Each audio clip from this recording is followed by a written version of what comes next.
안녕하십니까. 특정 부동산 연구소입니다. 앞서 보신 화면은 제가 거의 한 달 전부터 집 사지 마라, 상투 잡는다 하면서 노래를 불렀던 콘텐츠들입니다. 조회수가 거의 없다시피 했죠. 그런데 이 내용을 일찌감치 본 한 40대 의뢰인은 저와 세 차례에 걸친 긴 상담 끝에 집을 사는 걸 포기를 했습니다. 살고 있던 집이 팔려 당장 집을 구해야 하는 상황이었지만 지금이 거의 고점인 것 같다는 저희 설득을 받아들였죠. 기업 공인중개사에게 돈 버는 게 못지않게 고객이 억울하지 않은 가격에 살 수 있도록 가이드 역할을 하는 것도 중요하다고 생각합니다.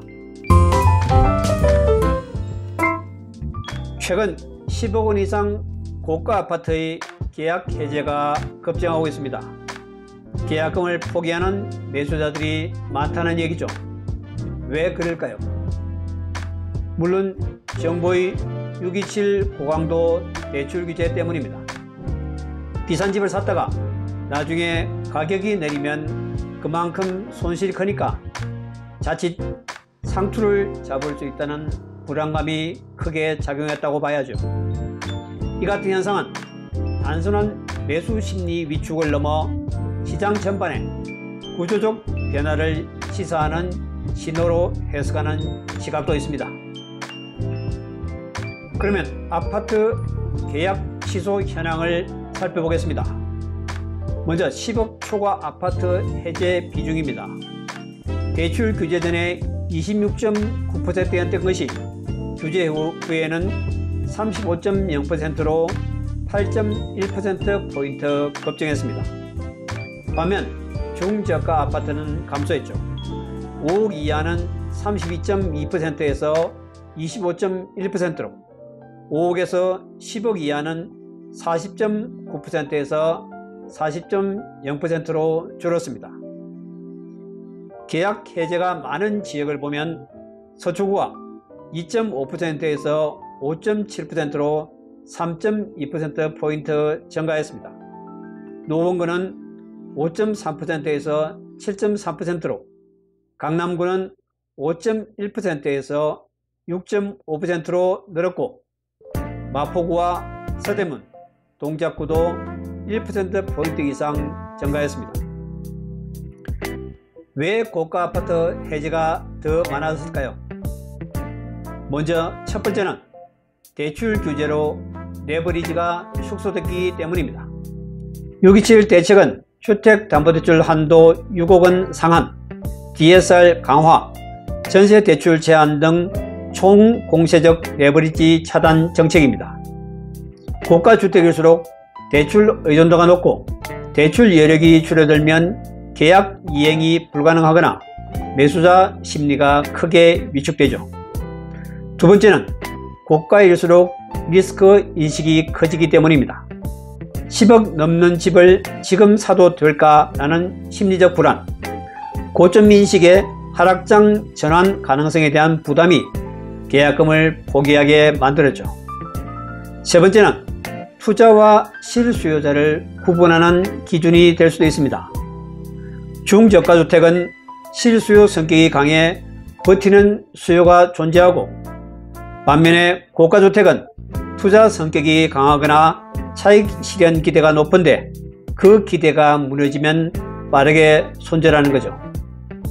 지역별 변화가 의미하는 것은 뭘까요?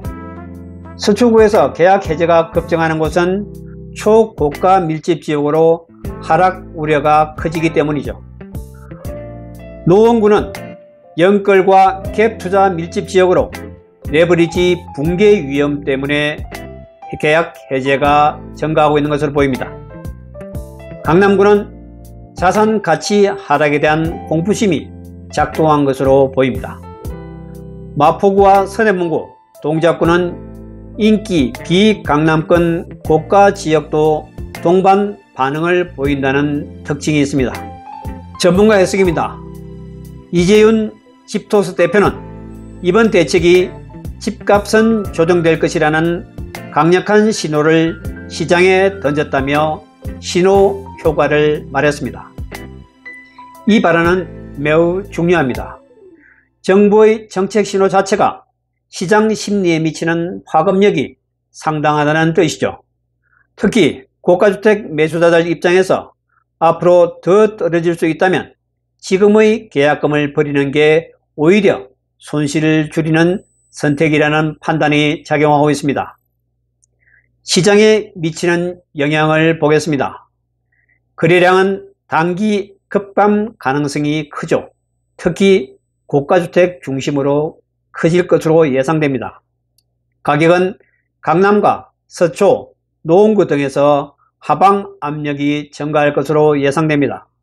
심리는 하락 전환기 인식이 확산되면서 관망세가 확대될 것으로 전망됩니다. 고가 분양단지의 미계약과 계약 해지 우려가 더 커지고 있습니다. 실수요자는 정책 효과로 중저가 주택에 대한 선별적인 관심 유지 가능성이 높습니다.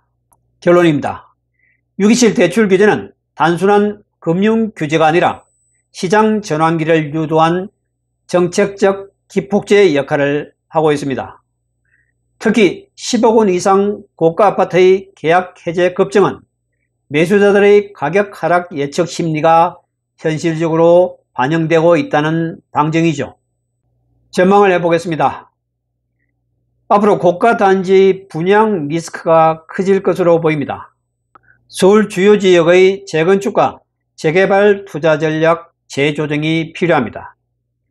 실수요자의 저가 매수 타이밍 탐색이 본격화될 것으로 예상됩니다. 오늘은 여기까지입니다. 구독과 좋아요 부탁드립니다. 감사합니다.